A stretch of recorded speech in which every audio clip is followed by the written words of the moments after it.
This material here is wallpaper. And with wallpaper, Don't tell me that wallpaper is also a verb in English. He's wallpapering the room. Are you serious? oh, I'm serious. To wallpaper is a real verb. John, tell me, why do you make so many videos about phrasal verbs? They're starting to annoy me. Hey, Mateo, I make them because I think English learners can really stand out and impress others if they use them correctly. Phrasal verbs are so complicated, not even artificial intelligence can use them correctly. Is that the only reason? Well, no. This is a YouTube channel, not a real classroom. You have to play the game to get ahead on YouTube. Santa Maria! I forgot what get ahead means. Could you please remind me? Of course, get ahead just means advance, like a worker who wants to get ahead in his company. He wants a promotion. Every YouTuber is in a competition. We all want to get ahead and make progress. Right, of course. Now I understand why you go over so many phrasal verbs. I saw your last video about phrasal verbs for pizza. Very impressive. I specifically liked the verb mop up. Took a girl out for Italian food. She ate everything on the plate. I got no problem with that. But then she took a piece of bread and did a sponge job. My father does that during the holidays. You might want to wait till we fall in love until you start mopping up sauce. In my language we say, do the little shoe. In this situation, la scarpetta. I think we say the little shoe because bread is the shape of a little shoe. But what is mop? Could you explain it? Of course, to mop is a verb which comes from the object a mop, which we use to clean floors, often to clean up spills or some kind of liquid. You can mop up a spill, and we can combine the verb mop with up because the liquid from the spill is moving up and into the mop. The mop is soaking the water up. It's picking the water up. It's absorbing the water. But up can also mean completely, like in the phrasal verb clean up. Clean up means clean completely. So when we mop up the floor, we mop it completely. We're cleaning it. Just like when we mop up the delicious sauce on our plate. But then she took a piece of bread and did a sponge job. So now let's look at a list of common objects in English which we can also use as verbs. And we'll start with a hammer. This is a hammer, and we can hammer a nail in. He's hammering the nail into the board. We're talking about the relationship between the hammer and the nail. But we also have the verb to nail, and we can nail something to the wall, like a picture, for example. Or we can nail something down. Now we're talking about the relationship between the nail and the surface, not the hammer and the nail. But the verb to nail can also be a little, vulgar. So we have that context too. Wait, he's nailing her? Oh my god, no more of this, please, John. Right, sorry.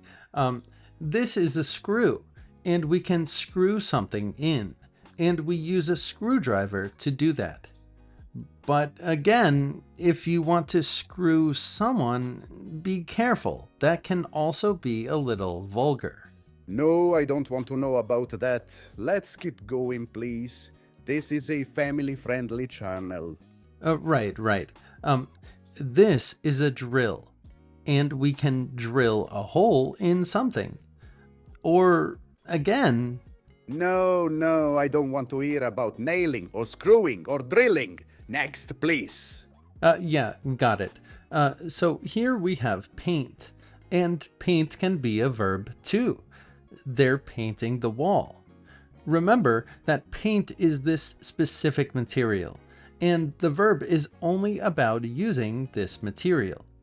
This material here is wallpaper, and with wallpaper, Don't tell me that wallpaper is also a verb in English. He's wallpapering the room. Are you serious? oh, I'm serious. To wallpaper is a real verb. He's wallpapering. I wallpapered last year. We can modify this word for all situations. Here we have dust, tiny particles, usually something dirty that we have to clean in a room. And of course, we can dust the shelves when we clean. Let's try an exercise really quick. If dust is on the shelf, how can we make a phrasal verb? Think of the opposite of the word on. The opposite of on is the word off. So is it correct to say dust off the shelves? That's exactly right. We say dust off when there is dust on a surface. She's using a duster to dust off her furniture. And here we have a brush, so she's brushing her hair. This is called a comb. Don't pronounce the B. Comb.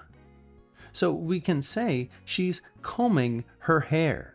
John, the brush was moving down and the comb is moving down. So can we say brush or comb down? Is that acceptable in this crazy language? I really like that you're being creative with phrasal verbs, but here it's not necessary. We can't imagine the opposite, brush up. So the phrasal verb brush down simply is not necessary. But that's exactly how we create phrasal verbs, so you're thinking about them in the right way. Thank you, I'm trying. I've been studying with your PDFs. They're very helpful. Thanks, Matteo. Remember, everyone, if you'd like to support my work, I have a lot of PDFs about phrasal verbs in the description. So let's keep going. Here, this woman has shampoo, so we can say she's shampooing her hair. How many times a week do you shampoo your hair? I shampoo my hair every day. It keeps me looking young and handsome.